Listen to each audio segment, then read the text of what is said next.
we try to find as many things as we can off the field to get these guys together. And that challenge is certainly one of the things I look forward to every year. And what can we do this year that we haven't done before?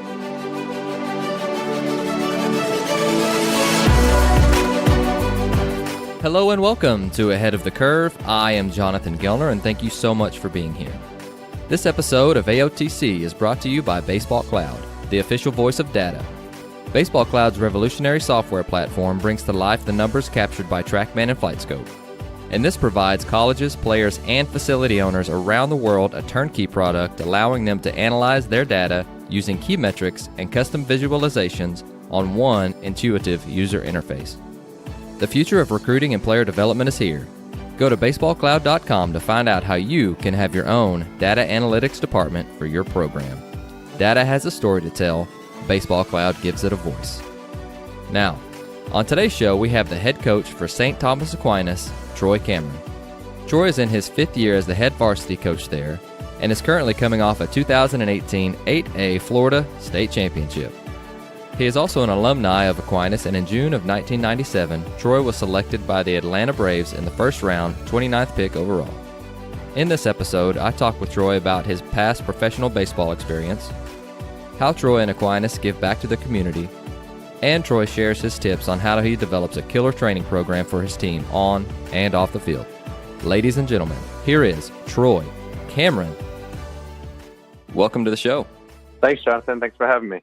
Of course. Now, give us a little bit about your background before we get started. I know that you played in pro ball a little bit, but our listeners would love to hear, where you're at currently and how you got to where you are today.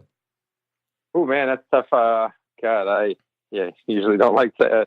Anyways, but yeah, I'm coaching at St. Thomas. A little tough talking about myself, but I coach at St. Thomas Aquinas down in Fort Lauderdale, and fortunately, it was a school I got to go to, and kind of where my baseball career really started blossoming as a player. I got to play with some really amazing, talented players when I was a younger guy at St. Thomas, which propelled my baseball career. And I felt like that competition really got me a lot better. I was fortunate.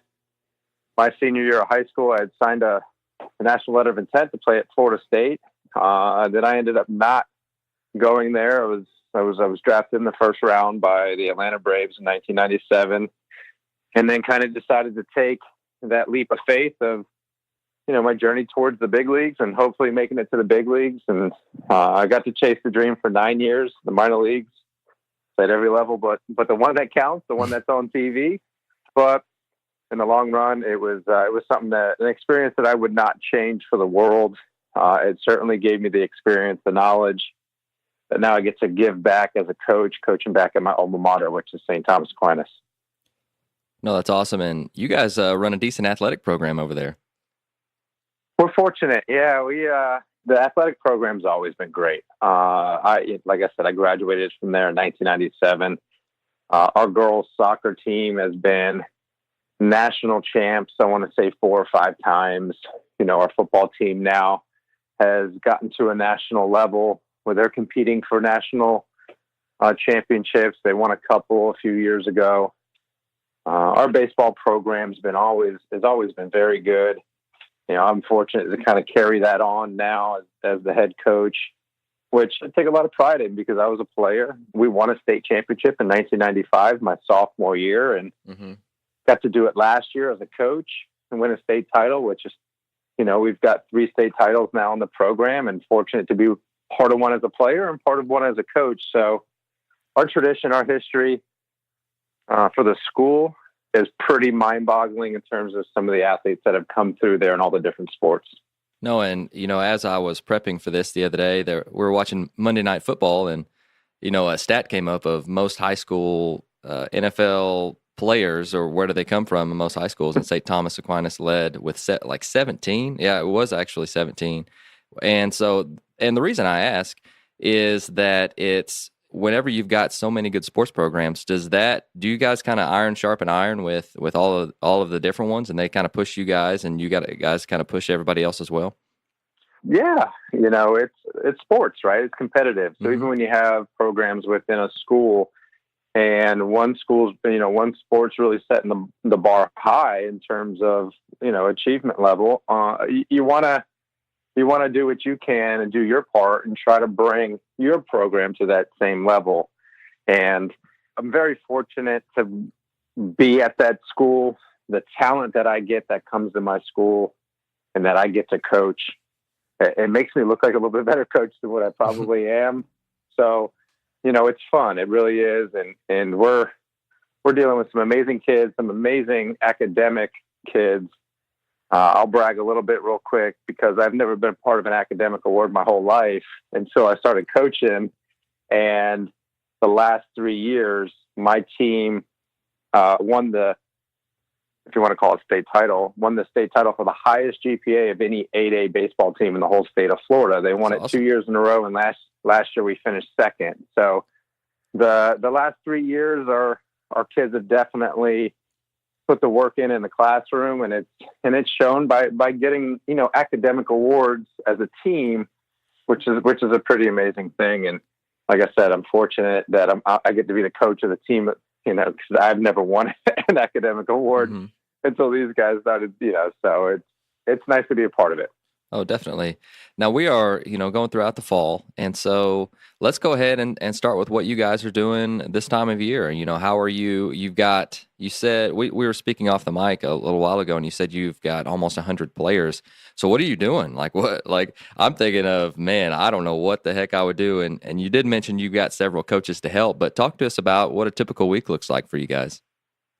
Yeah, our plans for our fall program changed a little bit last year. We have a lot of kids that come out. Now, our fall program, the way that it's ran in Florida is you're considered a club team. So we're not, we're not governed by the school. We're Sure. not funded by the school. It's basically a club team. You can't have any relation to the school in terms of uniform and stuff like that. We have to rent the school facility to be able to use it. So if you play a different fall sport like football, you cannot play fall baseball. So right now I have all the kids that don't play another fall sport that want to continue to play baseball, continue to get better, and obviously increase their chances of making a team in the spring when it's the season. And last year, our school put in a turf field for baseball and softball. So last year during the fall, we didn't have a field to do tryouts for fall baseball. So what we ended up doing was anybody and everybody that wanted to be a part of fall baseball, we kept them. We let them sign up. We did about a month and a half, almost 2 months of weights and conditioning, which Ronnie Milo, who's our weights and conditioning coach, who is a friend of mine that I grew up playing Little League with since we were, 7, 8 years old. He's very knowledgeable in that space. He works with a bunch of different programs and weights and conditioning for athletes. So we had a weights and conditioning program last year that we've never had before, and we had to do something because we didn't have a field. So being that we kept everybody last year and we were able to do a weights and conditioning program where we weren't really on the field, and then all of a sudden we got the field towards the end of fall, and then we had about a month left of fall after that was over with, that we actually got on the field. So we really only had about a month last year of fall baseball on the field. And then we went out and we had a very successful year. We felt like the weights and conditioning really helped our kids in the spring, staying healthy, staying strong throughout the season. And, we just had one of those magical years where we won the state championship. Our kids played amazing. We ended up nationally ranked, in the I think 11th or 12th. We just had one of those years. So when we came back for fall this year, all the coaches talked me into it. Like, look, we can't do cuts. We got to do exactly what we did last year. It's awesome.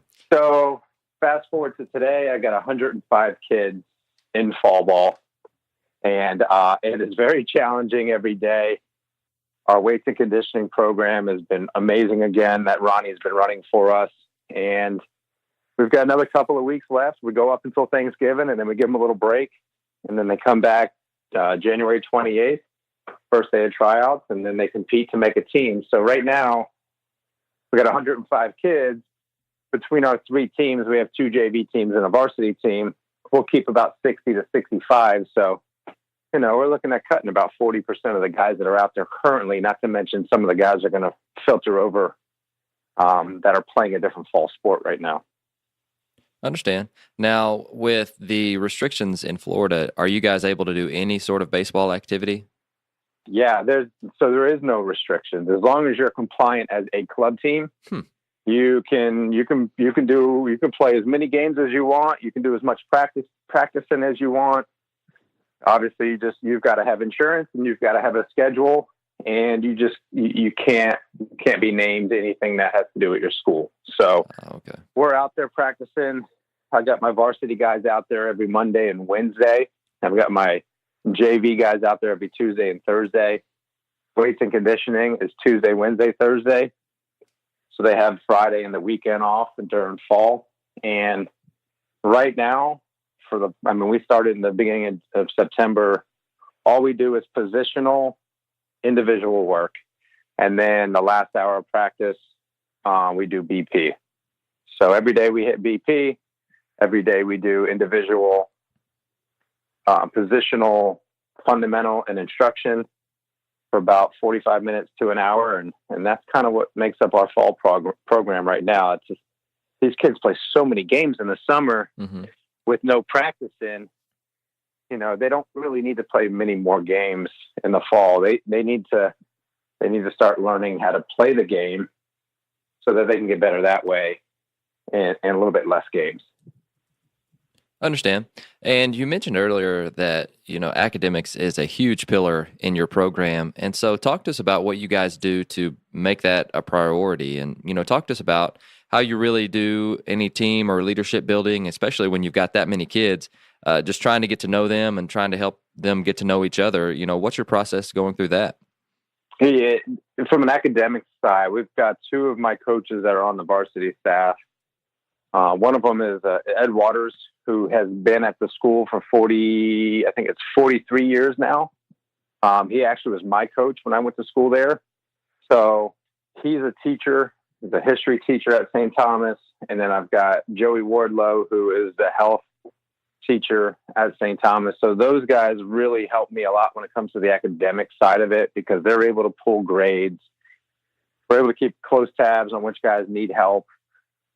We've got some really, really smart kids on the team. So when other kids need a little bit of help and they need some tutoring, we've got plenty of kids on our team that have helped our other guys throughout the years. So we just make it known, like, look, if you guys are struggling in a certain subject, let us know, let your teammates know. I'm sure there's somebody out here that actually happens to be really good in that subject, and they can help you, and you don't have to worry about signing up for a tutor through school and get somebody you're not comfortable with or something like that. We've got plenty of guys out here that can help. And we've had our guys tutoring and helping each other every year. And, fortunately, it's been good. Our kids have been so good in the classroom that we haven't had too many situations where kids were just really, really struggling and, it got out of control. All of our kids are pretty good in the classroom. Now, being a private school, do they have to take like an entrance exam to get into the school? Yes, there's an entrance exam that is, so we're a Catholic school. We're run by the Archdiocese of Miami. Okay. And there is a entrance exam for Catholic schools. So we host an entrance exam at St. Thomas, but it's not specific to St. Thomas. It's the Catholic school entrance exam that you can take at any Catholic school, and it's good to go anywhere with it. And a lot of the times it's more placement than it is acceptance. But if, you really bomb the test, sometimes it's a little bit challenging to get into the school because there's so many people trying to get in and such a long wait list of people wanting to come to the school that, how you do on the test certainly does help you get in. For sure. Now, you've got a ton of people in the fall. Now, it's I guess you guys flipped the switch in January, but even with 60 kids, it's probably a challenge to be able to prioritize individual development. And so take us through what you guys do for that. I'm fortunate in terms of I've got come spring, about 14, 15 coaches that will be a part of the program. And we've got two JV teams. We used to have a freshman team, a JV team, and a varsity team, but everybody down here got away with the freshman team. Mm-hmm. So our freshman team was always playing JV teams. So we just call our freshman team a JV team. So we've got two JV teams and a varsity. We'll have, 3-4 coaches per JV team. And then last year on the varsity staff, I think we ended up having like 8 or 9 coaches at the end of the year. And it really does help. And the guys that I have out there are all guys that I've known for a very long time. Our pitching coach pitched in the minor league system for the Mets for 12 years. My catching coach I actually played with at St. Thomas, and he got drafted out of St. Thomas by the Yankees, and he went on to play with the Yankees and Rockies for 6 years in the minor leagues. Joey Wardlow, who I talked about earlier, who's a PE and health teacher at St. Thomas, he was an infielder in the Texas Rangers program organization. And then I've got other guys that have been a part of our program for a very long time. Well, Ed Waters, who was my coach, who's been at the school for a long time, he played for the Yankees in the minor leagues way back when. And then other guys like Bob Rudock and Kevin Rogers, who all played college baseball, are very successful, the businessmen. Bob's a lawyer. Bob's son, Jake, is the backup quarterback for the Detroit Lions. Nice. He's one of the guys that was one of the 17 that's in the NFL right now. And Kevin Rogers is a big president of a bank down here. So I've got the right help, and I've got enough of the right help to make easy running the varsity program. And it allows me to kind of really get a chance to do more with the whole program instead of just focusing so much just on the varsity program. Definitely. And you guys are in an interesting spot, and you just are coming off a state championship. And so are we. And so my thoughts are, or I want to hear what your thoughts are in trying to keep the kids hungry and not letting them just coast on the fact that, hey, we won it last year, and we probably have a good shot of winning it again this year, or, just getting rid of any mindsets like that. So what's been your process of coming off a state championship and then going into the fall, about to start winter training or whatever, and to be able to cultivate that mindset that you want? You know what? That's a great question. And first off, congrats to you as well. Maybe when we're done after this season, you and I can kind of compare notes on what worked and what didn't work coming off the state championship. But I'm really big on the whole culture. If you create the right culture, and that culture can kind of grow in a direction that you see it and want it to be in, every year, you have your chance to put your stamp on it. And I mean that as a senior class. So last year we did a lot of stuff. Like I said, we didn't have a field in the fall last year. So we did a lot of classroom stuff too. And, I was reading that book, Legacy, about the New Zealand All Blacks. Mm-hmm. And the whole book it's so interesting. It's got a lot of really, really good things in there. And it talks about culture. It talks about the All Blacks program, how it's such a storied program, but they had gotten away from the success they were used to for a while. And then how do they get it back? And it really goes into details on some of the things that they did to try to get that back. And, one of them's in there saying, sweep the sheds. You got to have your top guy that everybody looks up to on your team as, man, this guy's the guy. If he's too good to sweep the sheds, or he's too good to pick up the helmet bag, then you're in trouble, and that was one of the things. And we were going in the classroom, and we were going over a lot of the things I was reading about in the book and trying to relate it to how we could use that for our program, how we could turn around our culture as a program. And, I knew what I wanted to achieve when I came in 6 years ago, but I had never coached before. I knew baseball, but I had never coached before. I felt like I had a pretty good chance of being able to relate to kids and communicate with them and stuff like that. But that book really helped me understand, man, we have to get this culture. We got to set the culture of what we think it should be. And if we can get a senior class to take that and run with it, then we're on to something. And last year's senior class did exactly that. There was no egos in the bunch. They took all the younger guys. We had 10 seniors on the team last year, but we had 7 sophomores, and out of those 7 sophomores, a lot of them played significant time. And those seniors took those sophomores under their wing, and not for a second did they ever treat them like a sophomore. They treated them like a teammate. And I feel like if our group of seniors this year can kind of take the baton from the seniors last year and build on that, I think we're onto something. If they don't, and they get a little ego, it's a little bit too much about them and their senior year, then, we'll be back at square one trying to figure out a new group to try to understand what it is that we want them to do and what that culture is supposed to be like, and back at the drawing board. But we'll see. I think we have a good group of seniors this year. It's just a matter of whether or not they learned from last year's group and can kind of take that and push forward. No, I love that, and I love that answer. And I love that book. That is definitely on my Mount Rushmore of books that I've read in my lifetime.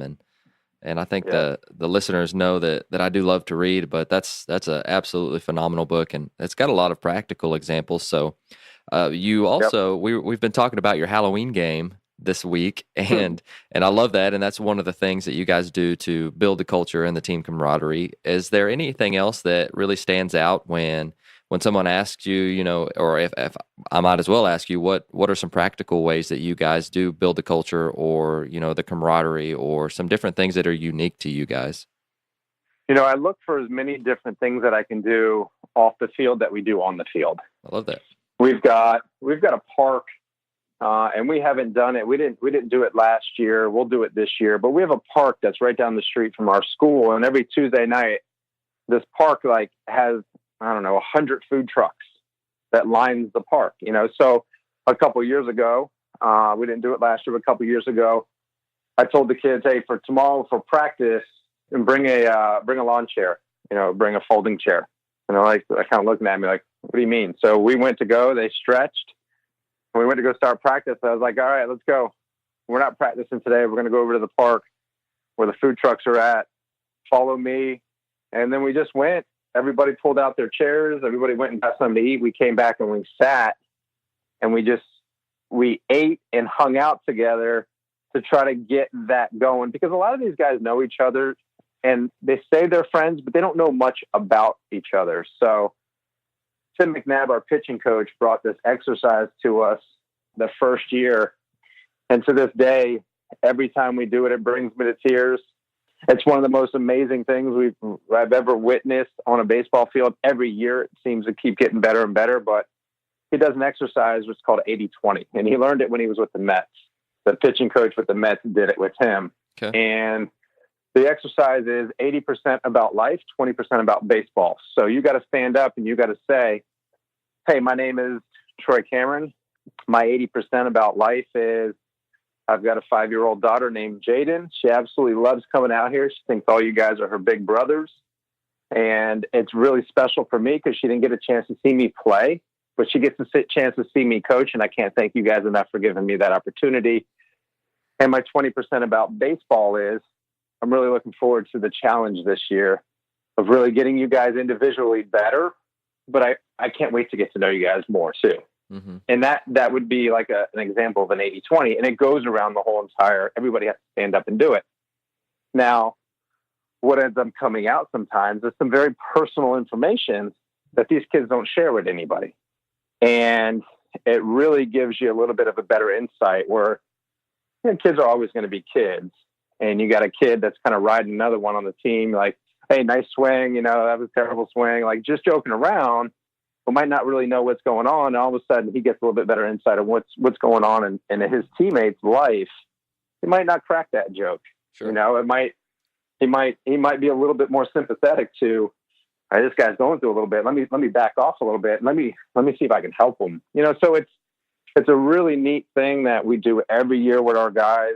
It always happens somewhere else. Last year it happened in our batting cages. I can sit there and visually remember all of us doing it last year. We had a couple kids that were new to the program, and some of the things they said kind of blew me away. So it's one of those things that helps us bring us together as a team. Every year we go on a trip somewhere. Last year we went to Georgia and Orlando where we stay overnight, and these kids get a chance to be kids and stay in hotel rooms with each other. And we're always looking to do stuff like that. We go to the children's hospital and we've passed out Easter baskets during Easter. We've passed out Christmas gifts where we've collected Christmas gifts during Christmas. So we're always looking to do different things. We do the suicide prevention walk every year at Nova Southeastern as a team, as a program, not as a varsity team, as a program. We usually have about 60, 70 kids wearing St. Thomas baseball gear at that because that's cool. Unfortunately, we had one of our players a couple of years ago get to college, and things got a little tough for him, and he ended his own life, and so it hits home for us. And we do that walk with his family every year. So we try to find as many things as we can off the field to get these guys together, and that challenge is certainly one of the things I look forward to every year. And what can we do this year that we haven't done before? Absolutely. Build a better man, build a better baseball player. I'm a firm believer in that. And it sounds like you guys are as well. And man, that's fantastic. I love that. But let's go ahead and let's get into some player development, and let's get into what you guys are doing in the spring. And this is kind of a blanket question, but let's say we're in the preseason and you guys are getting your guys ready to play in a couple of weeks. What would a typical practice plan look like for you, and how much time would you spend on what? And I love planning practices, and I love hearing ideas from different coaches. So just throw out what you guys would do from the beginning of practice to the end, and maybe I can steal some ideas from you. Perfect. We certainly don't reinvent the wheel. We do a lot. Our practices are very similar, structured based on what I remember doing in pro ball. And then try to put a little bit of a high school twist on it, knowing that some of the fundamental things need to be harped on a little bit longer than what I remember in pro ball. So, we'll come out. We've got our JV team will practice from 3 to 5. Then we'll come out at 5. And obviously we stretch, we run, we throw. We get right into, when that's over with, we get right into individual. And individual is everybody breaks up in their positions. And we'll get into about a 20-minute individual, whether it's a ton of ground balls for the infielders or whether or not we're working on double plays that day or whatever it is. We'll pick something very specific in the individual to just pound out for that 20 minutes. And then once we're done with that, we'll go into a team defense. And I've got a whole list of things. And team defense could be anything from bump coverages and bump plays to first and thirds to double cuts and relays, pickoffs and rundowns, pop-up priorities. We do situations a lot. Or we'll put the team out there. We'll have another team that's running the bases, and then we'll hit it with fungos, trying to manipulate what type of situations we want these guys to work their way through. Mm-hmm. And that seems to be, once we get about mid-season and we get through all of our first and thirds a good handful of time, and our bump play is a good handful of times, our situations are what we really focus in on, because we don't want the game speeding up. If you're not knowing what to do with the ball before it's hit, and all of a sudden as you're running towards it, you're trying to process what are you supposed to be doing, it's a little too late. So and I say this, and I don't blame the kids, I just think it's where amateur baseball is today, with all of the games that are being played and not enough practicing and teaching of the game. We do that a lot because the majority of the kids don't know what to do. Mm-hmm. And, you get a guy on second base and a ball's hit in the gap and the outfielder cuts it off and he throws home. And it's just like, well, why are we throwing home? Like you just let the guy that hit it walk into second base when you had zero chance of throwing the guy out at home. So we really try to go through a lot of that situational stuff so that they start understanding the game better. And, it's pretty neat when you got the World Series on or you got the playoffs on, and I've got kids texting me, hey, you watching the game? Did you see what he did right there? So they're starting to watch the games on TV, not as a fan, but trying to learn. Mm-hmm. And that's when you're starting to get through to them. They're starting to understand a little bit about baseball, because unfortunately today there's just not enough kids that really understand baseball. And I think it's because of the way that it's all set up, the structure of amateur baseball. It's play games, get exposure, play games, go to college. Oh God, I don't know what I'm doing, Mm-hmm. So we try to focus on that. I got you. Now, what's your BP setup look like? So, yep. So after we do, so we'll go 20 minutes of individual, then we'll get into a team defense that usually takes about a half hour. And that leaves us about an hour left for BP. And we'll have our BP groups, and every day there's going to be something different, although it does get repetitive. But one day, the first round might just be hit and runs. And then the second round might be just opposite field. And then the third round might be just straight up the middle. And then the next day we might have a round where we're doing opposite field, and we might go straight into 2-0, 3-0, 3-1, get the head out. Do not foul this ball off the other way. So we'll run them through different situations for BP from a hitting standpoint, just so they can learn how to control the bat. A lot of guys get in there and just hack away, and wherever the ball goes, it goes. So we really want them to get an understanding of controlling the barrel and really being able to, off a BP pitcher throwing 50 miles an hour, really be able to control it and execute situations. But during BP, we'll have our outfield coach will be in the outfield working with the outfielders. They'll be getting live balls off the bat for majority of it. And our infielders will be taking ground balls. Obviously, that's where all the extra coaches come into play, because we'll have fungos. Everybody's getting ground balls, fielding balls live off the bat. And a lot of our repetition and extra work gets done during BP. And then we've got two beautiful covered cages down the left field line. We'll have one cage set up with a pitching machine where they're getting their bunts in. And I'm not a big believer in bunting, but I am a big believer in, if you're a kid that wants to play at the next level and you're going to go to college showcases, and if you can't bunt and get a bunt down, regardless if you ever bunt in your life or not, you're sending the wrong message to that college recruiter that's sitting there watching. Like, you better be able to bunt. Mm-hmm. So we'll have one cage practicing on our bunting. We'll have another cage where we're getting some flips, getting extra swings. And that pretty much makes up our practice plan. At the very end, we'll do some base running for about 10 minutes and then on to the next day. I love it.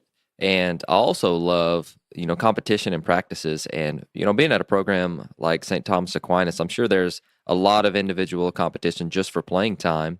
But is there a way that you guys, again, cultivate the competition and practices? Is there any practical examples that you could give for us that, we can steal from you? It's a lot of our competition starts in the fall, like right now. Cool. So what Ronnie does with our, strength and conditioning program. So every, the Tuesday and Thursday are weight days, where Wednesday is a conditioning day. So after the weights are done, we do weights for about an hour. And then after that's done, there's always a competition, and that's everybody. That's freshmen, sophomores, juniors, seniors. And it gets pretty competitive, because every once in a while you'll have that freshman beat a senior. Nice. And then a senior can't take it, and he gets all, bent out of shape and should never let the freshman beat you, So he'll do, and he's very creative on all these different things that he does based around a weight and conditioning exercise that they're competing, whether it's holding pull-ups, whether it's, he had them the other day with a cone in the middle of them, and they were squatted down almost like catchers. And then he would tell them, like, your head, and they'd have to put their hands on their head and knees and then butt and then shoulders. And then he would yell cone at some point during that. And then they had to snatch the cone, and to see how competitive something so silly got was awesome. Mm-hmm. So we get into a lot of that in the fall.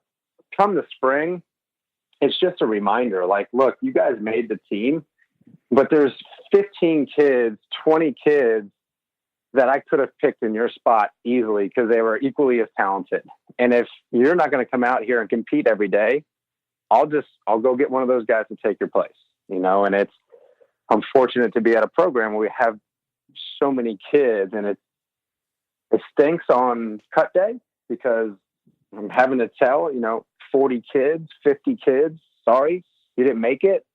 And I don't post the list. We call them in, we talk to them, we tell them where they fell a little bit short, what they need to do to get better to make it next year. And if it's a senior, then it's more, we're putting our arm around them saying, look, man, I'm really sorry. It just didn't work out for you. And hoping that when he walks out of the room, one, he doesn't think it's personal.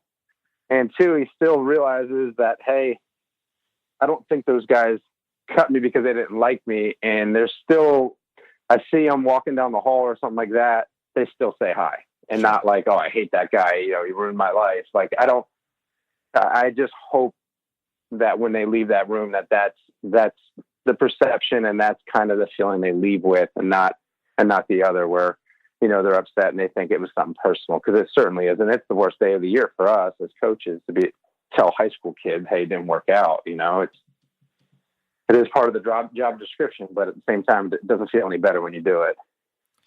No, definitely. I think that's one of the worst days of the year as a coach for sure. And what do you guys do? This is a little off script, but what do you guys do for your tryouts? Because I've really just been around 2 programs that have tryouts, and you know, I'd love to hear your thoughts on that. Well, you know, with all the technology that's going on these days, you know, we're fortunate. We've got a flight scope machine that we're going to integrate into our tryouts this year. I've been using a lot this fall to really get to educate myself on what information that a flight scope machine can take at the high school level that is useful for us. Mm-hmm. And we'll have that set up during tryouts coming spring. But prior to that, you know, we've used radar guns. So we'll put all the outfielders in right field. We'll have them throw to third. We'll have them throw to home. We'll have half the coaches will be doing evals on arm strength. The other half will be doing evals on footwork.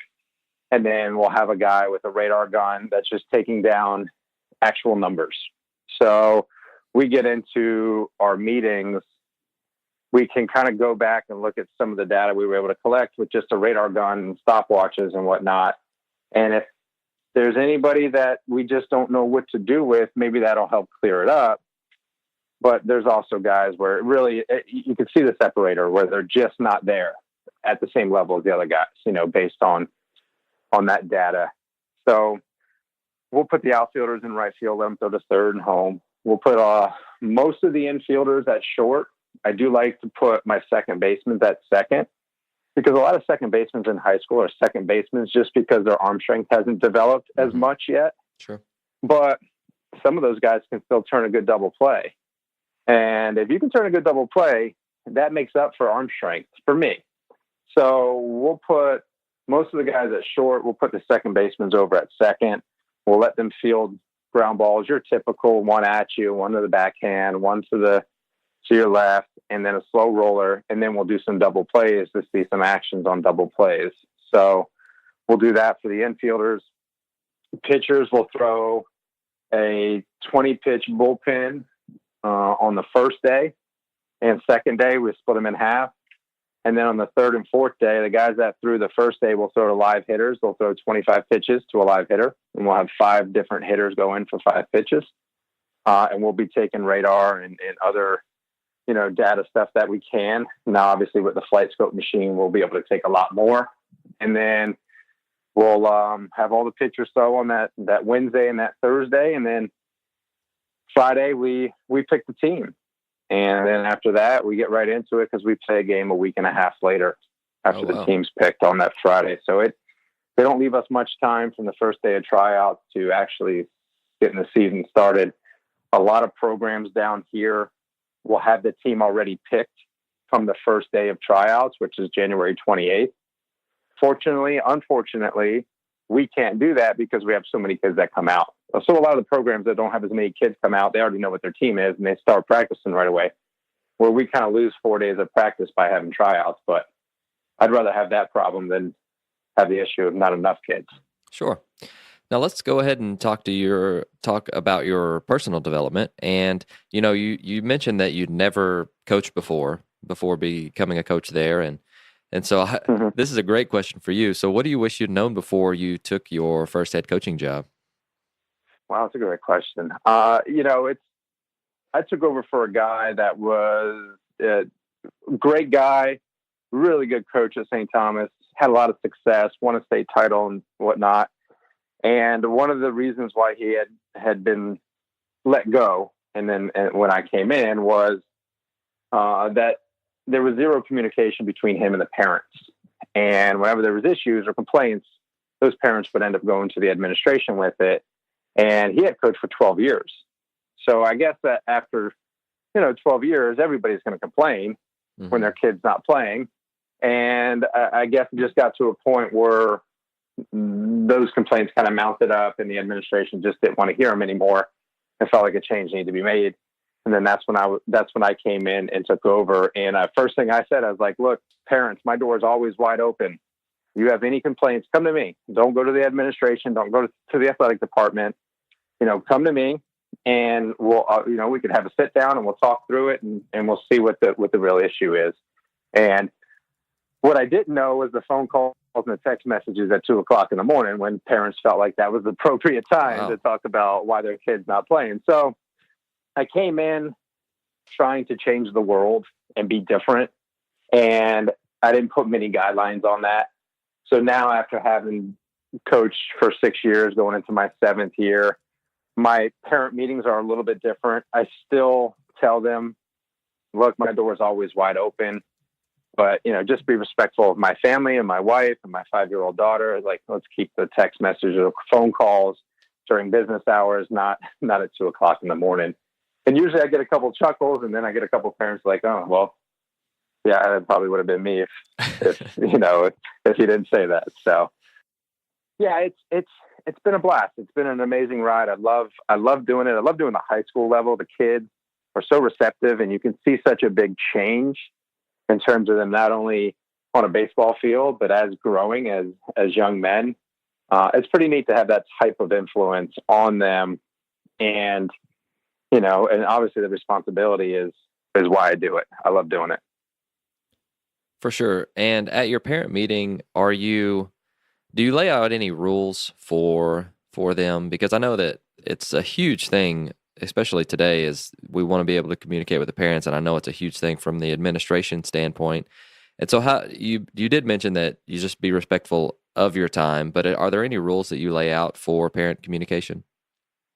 One of the biggest complaints that I get, and I'm sure you get it as well, is, so if you just gave little Johnny an opportunity, he would show you what he can do. What parents don't realize is every day is an opportunity. Every practice is an opportunity. Like, every chance they come out to the field is an opportunity to gain some confidence in your coach to get more opportunities in the game. And majority of the time when a parent starts off by saying something like that, I tell them, come out to practice. Come sit in the dugout. I don't care. Like, come to practice and observe your kid and watch him compete against the others. And at the end of that week, if you still feel like that little Johnny deserves more opportunities than the guys that he's competing against every single day, then maybe we're making a mistake. But I can promise you that if you actually talk to little Johnny before you come out, hey, why, what's going on? Are you at practice? Are you competing? A lot of the times parents just jump right away and like, my kid's not playing, why is he not playing? He should be playing, where they don't even talk to the kid first. The majority of the time, the kids know, like, look, Dad, this guy's doing better than I am right now. I'm going out every day and I'm competing as hard as I can, but right now he's just better than I am right this second. As long as that guy keeps going out and keeps competing for more playing time, you never know what's going to happen. We had a kid that wasn't our starting right fielder last year. In the beginning of the season, our starting right fielder gets hurts his back in the first week of the season. And we were kind of like rotating a couple guys in right field. And then all of a sudden, one of those guys in right field, through practice and the way he was going about his business and how he started doing in the games, kind of like took the lead on getting more opportunities. He ended up being a first team all-county selection by both of our newspapers down here and went on to have an amazing season for us. So, it's awesome. It's your role on the team can change at any second. And you have to be ready for that. And you have to work for that. If your role is not what you want, you don't have to accept it or like it, but you have to do it to the best of your ability to be able to change what that role is. And if you just kind of throw in the towel and like, whatever, these guys don't know what they're doing, and I'm not going to work hard because I'm never going to play. Well, then at that point, you've kind of given up, and you're right, you're never going to play. Definitely. And, something that I'm trying to do someday, I'm not in any rush, but I want to be a head coach someday. And And so how do you prepare your assistants to be head coaches someday? My assistants, my staff is what makes us as successful as we are. Like I was an infielder. I played infield my whole life, and as we mentioned earlier, I got a chance to play pro ball as an infielder. I moved around a little bit during my days in pro ball. I got to play a lot of third and shortstop and second, so I've got a good feel for those positions. But when it comes to the outfield, or when it comes to catching, or when it comes to pitching, I know very surface level stuff when it comes to those positions. Fortunately, I've got some amazing coaches in those positions. So the one thing as me being a head coach is I know I'm only as good as the rest of my guys. And I have such knowledgeable, talented coaches in each position. When we start practice, I go with the infielders and I don't even think twice about what are the pitchers doing, or what are the catchers doing, or what are the outfielders doing. Because I know those guys are doing stuff with them that I don't have the knowledge to do. And they're in a lot better hands with those guys. So, I'm fortunate to have the staff that I have, that I can just let them go. Go ahead, go teach your guys. I'm going to go teach my guys. We'll meet back up in about 45 minutes for the next part of practice, So that really is, for me, that's the key to our success, is all the guys that we have involved from a coaching standpoint, and their knowledge that they have is pretty awesome. I mean, I got a first base coach. Like, what high school teams, and I don't mean a first base coach that coaches first base during the game. I mean, like a first base coach that coaches just first baseman, works awesome with them every day on picks, and works with them every day on footwork, and he was another kid I played with at St. Thomas, and he got drafted by the White Sox, and he went on to play pro ball for a while. And it's just, we really got a good group of coaches that really enjoy each other, but are very knowledgeable, and the kids get to benefit from that. No, that's fantastic. And I love that, you're giving them a whole lot of ownership, and, being as an assistant, that is always really rewarding whenever a coach asks you to take on something new, especially, the ones that are similar to myself who want to be head coaches someday. So I love that you're able to do that. But tell us about some of the changes that you're making from last year to this upcoming year. You mentioned that in the fall that you guys didn't have turf at all, which is an interesting one, but is there anything else that comes to mind whenever you hear that question? Every year you're making changes, I'll revert back to that book, Legacy, it goes in there to say that when you're at the top of the mountain, that's the most important time to make changes. You can't wait until you fall off that top of the mountain. So yeah, we're trying to make as many changes. We know we have a different group coming in terms of what our makeup of our team is going to be. So we're trying to figure out what is our identity as a team going to be. How can we play to those strengths? And with the technology and the data era that we're in, I'm really excited to see how we can really incorporate flight scope and the different stuff that we're learning from that, and give these kids a better understanding. All these kids here today are buzzwords. They hear launch angle and exit velocity and all this, spin rate and all this other stuff, but they don't understand what any of it means. Like I brought all my kids into a classroom and I said, you guys talk about launch angle all the time, but what is Christian Yelich's average launch angle for 2018, where he's going to be the MVP? And I had them all guess the numbers, and they were guessing 25, wow, 28 and 19 and this, that, and the other. And I'm like, you guys are way off. His average launch angle for 2018 is 4.7. And they're like looking at me like, what? And then I went into explaining that the highest batting average in the big leagues of any launch angle is 12%. Like a 12 degree launch angle in the big leagues has the highest batting average, which was like 786. I was just going to add, I think JD Martinez is actually lower this year, and it was at 10, and he had his best year of his career too. 10.6. You're right. Yep. So, and JD Martinez would be a guy that you would think tries to lift the ball. And although he denies it, he says he doesn't try to lift the ball. He would be one of those guys because his swing has a little bit of that lift in it. And obviously he hits a bunch of home runs. But so it's just trying to get these guys to understand what some of these words mean. Like launch angle doesn't mean hit the ball straight up in the air.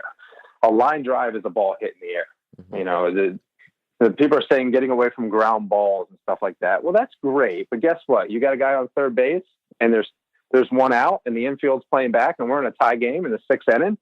You better hit a ground ball. Get that guy in, like don't forget to play the game. So yeah, we're looking forward to kind of taking that flight scope and these kids really getting to understand and teaching off of it. Like, your exit velocity is 75 miles an hour. So your launch angle needs to be less than 15% if you're going to have any success or if you want to make a team, so we're trying to dive into that. And we kind of want to be up to speed with the whole data and analytic era that's going on. But at the same time, we want to give these kids a little bit more of an understanding of what it means and not just keep hearing it on TV thinking they got to be Josh Donaldson and hit the ball, in the air when Josh Donaldson's hitting at 100 plus miles an hour and these kids are hitting at 70 miles an hour. Right. And you're taking, what they do well individually and turning that into, hey, listen, this is what you hit. This is where you need to hit to be most successful. So it's not like you're not telling them not to hit line drives. It's just you're helping them to create an environment that they understand what is making them successful and what is making these big leaguers successful. I love that. I think that's fantastic. Yeah, everybody's different. Everybody's a different type of hitter. So play to your strengths, and you'll be able to play the game as long as you're meant to play it. Oh, for sure.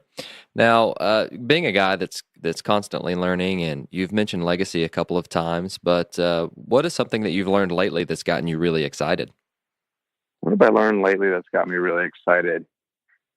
I think it's the like listening to all of the post-game interviews after the World Series was over, and how a lot of the players talked about one of Cora's strengths were the communication. Mm-hmm. That the day after Christmas, he jumped on a plane and flew, I think, to the Dominican Republic to meet with Devers, the third baseman, the day after Christmas, and how that kind of really touched home for Devers that this new manager would fly out to go see him the day after Christmas, knowing there's probably a million other things he could have been doing. So listening to all that, and I feel like I have a pretty good open line of communication with our players. I don't let my players call me coach. They all call me by my first name. And that might be a little something that I learned from pro ball, and some people might look down upon it because I'm coaching high school kids. I'm not coaching professional players. But, my whole take on that has always been, look, I want these kids to get a chance, not only to get to know me and me to get to know them, but I don't want them to feel like they're forced to have to play for me because I'm their coach. I want them to want to play for me. And if I can kind of break that barrier down with them not calling me coach and calling me Troy, and kind of making it a little bit more of a warm relationship right out of the gate, I just feel like I have a better chance of getting more out of them. So I think after listening to all that stuff about how the communication and stuff with Cora was a big factor in their success with the team, that I'm just really looking forward to how do I further develop my relationship with these kids, not just for the time that they're with me. I mean, I've got kids that have played for me that have now graduated and played college baseball and they're done with college baseball. I got a handful that are in pro baseball. And every time I get a phone call from them or a text from them, it kind of reassures me, like, they didn't just view me as just another coach. I don't want to be that. And, they know that no matter when they call me or when they text me, I'm going to text them back, or I'm going to call them right back, or I'm going to answer their phone call. That relationship will always be there. I know some of the managers and some of the coaches I've played for. Brian Snicker, who's a big league manager on the Braves, is certainly one of them. Paul Herfurth, who was my high school coach for my senior year when Ed Waters had left. Those guys are just people that I look back and I just want to be that type of coach for somebody else that they were for me. So I think further developing that line of communication with my players, and the challenge of being able to keep that at a level of maturity for high school kids to understand and not take advantage of, is probably what I continue every year to try to further develop and kind of expand on. I thought it was really neat how that's what the players were talking about most when it came to Cora after winning the World Series. And it kind of lit that flame under me. Like, I gotta get better at this. I feel like I'm pretty good at it now, but I gotta continue to get better at this. So, I mean, that's probably it. Definitely. And, being a Red Sox fan, it was almost like it was the complete opposite of what John Farrell had done. And so it was interesting to see the transition and, the difference between last year's team, which got swept by the Astros, and this year's team. There wasn't a whole lot of player changes. There was a couple, but they all, I think, like you mentioned, and you hit the nail on the head, they all mentioned how big of a piece that Alex Cora was, just based on his communication skills and helping them to feel comfortable in all of their different roles. And no, he's definitely an inspiration, and to go in there and do that in your very first year, I think that's tremendous. Yeah, I agree. So let's go ahead and end with one of my favorite questions. And so we're all in it for the players, and you can definitely tell that just by listening to you speak for the last 50 minutes about, I can mention countless times that you've mentioned, how important it is for your players to do all of these different things. But what's something that you guys do in practice, or something that you guys do with your program, that if you went up and asked little Johnny, hey, what's something that we do in this program that you love? What would some of their answers be? Well, if you ask the hitters, it's taking BP every day, which is pretty generic, But I would have to say, and I'm going to go back to what I was talking about earlier, and I was talking about that 80-20 exercise that we do. I think it's very unique. I don't think a lot of people do it. Actually, I don't know of anybody else that does it. And the kids always ask, the ones that were there the year before, always ask, when are we going to do an 80-20? And we'll do it twice a year. We've used it at some points during a year where we just weren't going in the right direction, and we felt like we needed to kind of get some stuff off our chest and open the mic up to see which guys, could help us as coaches kind of figure out which direction the team was going in. Hopefully we could help redirect it. So the 80-20 is a big thing for us. Our kids always look forward to doing that. They never know when we're going to do it. But, I would say if you ask our kids, like, what are you looking forward to during the year? What's something different that you guys just have never had anywhere else? I'd be willing to bet that a lot of them are going to say that. And I did it with our, I was fortunate to be assistant coach on our 2017 15U USA national team that we took over to Colombia. And we pick a team, 3 days of practice, then we fly over to Colombia to compete for a gold medal. So the very first day after we picked the team, I did an 80-20 with those guys. And it was awesome. And I still get kids from that team text me like, hey, have you guys done the 80-20 this year? Because they know it's part of what we do. And so it's pretty neat. Long drawn out answer, but I would have to say that our pitching coach, Tim McNabb, brought over that 80-20 exercise that our kids really do look forward to that, because I think it's one of those moments that really helps bring everybody together and memorable, where you don't forget a lot of the things that are said during that exercise. Definitely. And I love that. And so, for any of the listeners who would like to get in touch with you, just to, maybe pick your brain about anything that we've talked about today, or just talk some shop, what would be the best way to do that? You can email me. My email is troy.cameron@aquinas-sta.org. That's my school address at the high school. I don't teach there. I just coach, but thankfully they gave me an email address. You can reach me there. I'm on Instagram and I'm on Twitter. I'm on Facebook. I'm on all those things. A lot of times I'm on those things like searching and seeing what my kids are doing, making sure they're staying out of trouble, because unfortunately kids can be kids some days and put stuff up on social media that they don't realize could have a lasting effect. And I like to try to help monitor that too. But yeah, I'm on Wallwood. Our Twitter handle for our baseball team is STA_baseball. And then I have my own personal, which I think is TMCam7, I believe is my Twitter. So Yeah, I'd be more than happy and honored if anybody ever had any questions, and I would love to hopefully give them an answer that might help them. Cool. And I will make sure I link all of those down in the show notes. Well, Troy, I appreciate your time and I loved our conversation, but I want to open up the mic for you and ask, is there anything else that you'd like to tell our listeners before you go? I love stuff like this. I love these podcasts that I love going back and listening to other people that were on them. I can't stress enough. If you're a baseball guy and you love baseball, take advantage of every opportunity to learn something else from somebody. Everything I do is not unique to our program. I stole it from somebody else. So I always look forward to going back, listening to more of your podcasts that you do with Ahead of the Curve.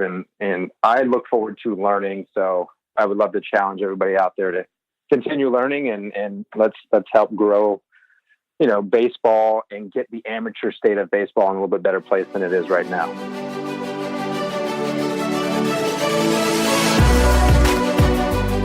Thank you for listening to Ahead of the Curve. Before you go, I'd love to be able to get in touch with you, and we have several different ways of doing so.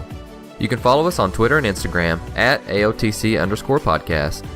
You can join the AOTC Coaches Facebook group, and if you want to be a part of the mini clinic emails, both of those links are listed below. If you enjoyed the show, please consider leaving us a rating or review to help others find and stay ahead of the curve.